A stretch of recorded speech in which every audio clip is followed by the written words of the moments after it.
अस्सलाम वालेकुम नाज़रीन, मैं राजा आतिफ ज़ुल्फ़िकार आपकी खिदमत में हाज़िर हूँ। नाज़रीन, सब पढ़े जाएंगे। ये मैंने क्यों कहा कि सब पढ़े जाएंगे? जनाब, जो इक़्तिदार में ठंडी ठंडी हवाएं थी, लगता है इस हुकूमत के लिए अब वो गर्म हवाओं में बदलना शुरू हो गई हैं। इस हवाले से मेरे पास आज आपके लिए दो बड़ी ख़बरें हैं। पहली ख़बर तो यह है कि जनाब वज़ीर आला पंजाब उस्मान बुज़दार वसीम अकरम प्लस इन्हें नैब ने तलब करने का फ़ैसला किया है चीनी स्कैंडल में। आपको पता ही है कि चीनी स्कैंडल में जो एक बहुत बड़ी सब्सिडी दी गई थी वो हुकूमत पंजाब की तरफ से दी गई थी।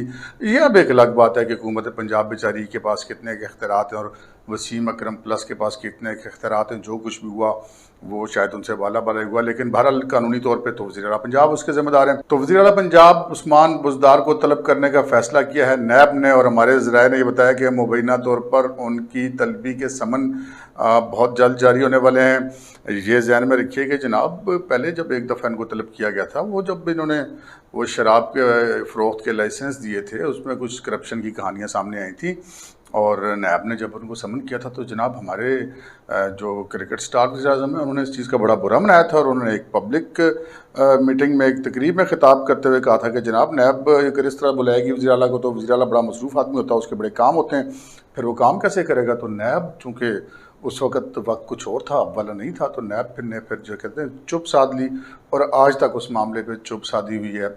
लेकिन अब क्या हुआ कि जनाब नैब ने वज़ीर आला पंजाब उस्मान बुज़दार को तलब भी करने का फ़ैसला कर लिया। देखते हैं कि ये तलबी के बाद करते क्या हैं, लेकिन बहरहाल तलबी का मामला भी बड़ी बात है, क्योंकि जिस उस्मान बुज़दार वसीम अकरम प्लस को बचाने के लिए वज़ीर आज़म पब्लिक में तकरीरें कर देते थे और नैब खामोश हो जाती थी, वही नैब वज़ीर आला सिंध को तो बुला के बड़ी तफ्तीशें किया करती थी। सो नैब का भी पैमाना जो था वो पंजाब के वज़ीर आला के लिए कुछ और था और सिंध के वज़ीर आला के लिए कुछ और था।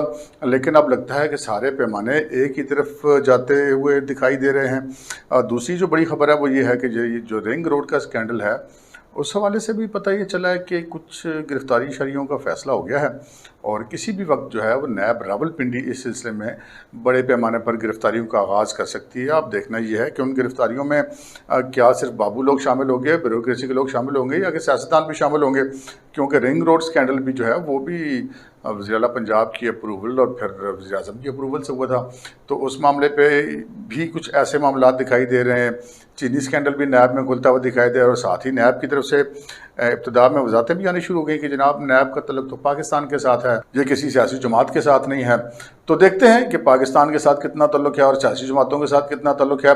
माजी का रिकॉर्ड तो ये था कि जनाब वज़ीर आज़म तो वज़ीर आज़म वज़रा भी जिस तरफ इशारा कर देते थे और जिस प्रेस कॉन्फ्रेंस में मुतालबा कर देते थे, बात करते थे कि फ़लाँ पकड़ा जाने वाला नैब में, तो पता लगता था कि दूसरे दिन नैब में वो बंदा अंदर हो गया। तो अब जो है वो सिचुएशन कुछ बदली हुई है। वो कहते हैं ना कि वो सर तप पा वाली जो नैब है वो बदले बदले से मेरे सरकार नज़र आते हैं। हुकूमत के लिए अब हवाएं उतनी ठंडी नहीं रही, वो मज़े नहीं रहे।